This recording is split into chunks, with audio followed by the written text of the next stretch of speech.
Well, anyway, y'all have been watching the news. Y'all have been watching all the posts on the internet about it. But anyway, I'm going to chop it up with y'all about this whole police brutality thing. And something really does have to give with this soon, because it's getting out of hand. It's getting to the point where it's uncontrollable. And more violence doesn't stop the violence that's already going on. I mean, but it's like, at this point, it's like, what can we do? Because peaceful protesting and nonviolent protesting is obviously not working. And violence doesn't stop more violence. So it's like, what do we do? And every year, pretty much for the past 5 years, it's been a different person, but the exact same story. Unarmed black man shot and killed by police. And the whole motto of law enforcement is supposed to be to protect and serve. But the thing is, who's supposed to be protecting us from you?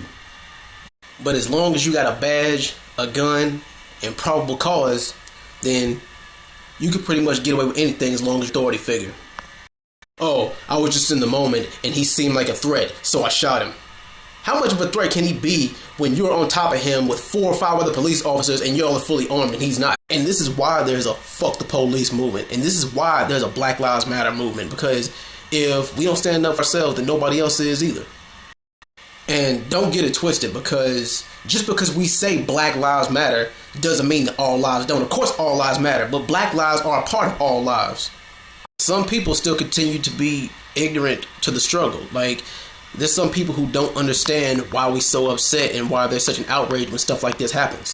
And the thing is, you never will get it either, because until you wake up one morning and you're the other skin color, then you never know what it feels like to be oppressed. Yeah, and all of y'all non-black women and all of y'all women with mixed children or with black husbands, fiancés, significant others or whatever, y'all are just as much at risk as we are. Your kids are going to be treated as such. It ain't going to be none of that, oh, I'm half Italian, I'm half Puerto Rican, I'm half Vietnamese. It don't matter how light your skin is, you still going to be a nigga to them. And white males who hang around mostly black guys or who got mostly black friends, it's only a matter of time before y'all get targeted too, because y'all going to be black by association and the police are going to see you as much of a threat. You can't use the excuse of, well, if you didn't do anything wrong, then you got nothing to fear. Or if you just cooperate, then you walk away unharmed. Or maybe if he wasn't wearing this or driving that, then he wouldn't got shot. Also why I don't travel alone and why I don't travel or drive around at a certain time of night if I absolutely do not have to. Because I don't want to be at risk. The sad fact is, like, how many more lives are going to have to be lost? I mean, like, how many more times or who else has to get killed for us to say enough is enough? And situations like this always going to get worse before they get better. And call me crazy, but I really do think there's going to be a real life purge. It's going to happen real soon in the next couple of years if things don't start to get better. Black women, we do need y'all now more than we ever did, because I'm sick of seeing all these niggas ain't shit posts online. Could you get your bitterness out of the way? Because it seems like black women don't want to value a black man.